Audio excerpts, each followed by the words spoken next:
Bienvenue à tous, très heureux de vous accueillir. Je vous remercie de m'accorder quelques-unes de vos minutes précieuses. Vous l'avez compris, je prétends pouvoir contribuer à améliorer votre vie amoureuse. Je promets moins de conflits, plus d'entente, plus de plaisir à deux, plus d'amour, plus d'humour. Permettez-moi de vous raconter une petite histoire. Cela faisait 15 ans que j'enseignais les métiers de la communication à des professionnels de tous bords, présidents de sociétés, femmes et hommes politiques, cadres d'entreprise. Mon épouse me demande alors ce que je pouvais bien leur raconter de si passionnant pendant des heures et des jours durant. À quelques reprises, je lui ai raconté certaines des choses que je leur expliquais. Comment résoudre des conflits, comment mieux parler à leurs collaborateurs pour mieux les motiver, comment être plus clair et précis dans leurs propos pour être écoutés et compris, comment créer la cohésion au sein de leur équipe. Elle me demande alors s'il m'arrivait moi-même d'appliquer ces techniques. Bien sûr, je le faisais tous les jours dans mon travail. Tous les jours, je faisais l'effort de me former aux dernières techniques que je pouvais tester quotidiennement et c'était mon job.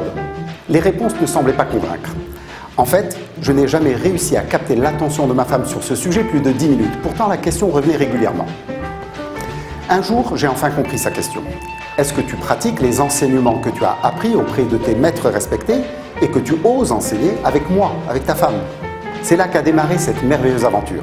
Sans rien dire, j'ai commencé à pratiquer ce que j'enseignais dans mon propre couple, en considérant ma compagne comme ma meilleure cliente ou ma collaboratrice préférée.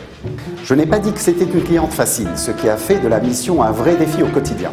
Tout à fait à la hauteur de mes ambitions les plus folles. Je vous avoue que ça rend humble.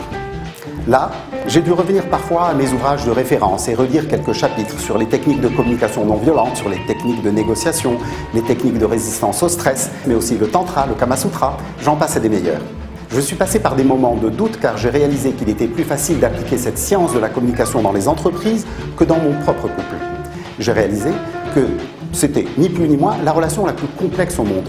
Pas étonnant qu'il y ait autant de divorces. Nous méritons chacun une médaille ou un bijou pour chaque année passée ensemble. La bonne nouvelle, c'est que j'ai découvert que 80% des problèmes que nous vivions dans notre couple pouvaient être évités si nous pouvions avoir une meilleure communication.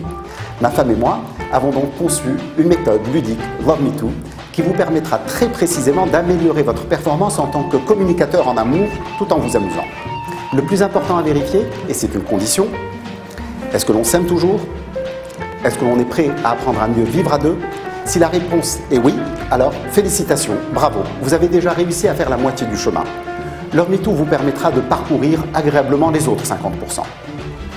Les résultats sont très encourageants. Nous en avons fait l'expérience nous-mêmes, puis des tests très concluants ont été menés sur des couples de différents âges, différentes origines, différentes cultures.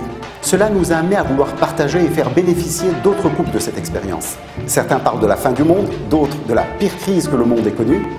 Nous déclarons 2012, année de l'amour. 365 jours de plaisir. Pour nous, ce sera la Saint-Valentin tous les jours. C'est le plus beau cadeau que l'on puisse offrir à deux personnes que l'on aime. C'est le plus beau cadeau que l'on puisse s'offrir à soi-même lorsque l'on est en amour. Nous espérons que notre expérience vous sera profitable et qu'elle vous aidera à être plus heureux en amour et dans votre petite famille. Bonne année 2012, année de l'amour et tous nos vœux de bonheur à deux.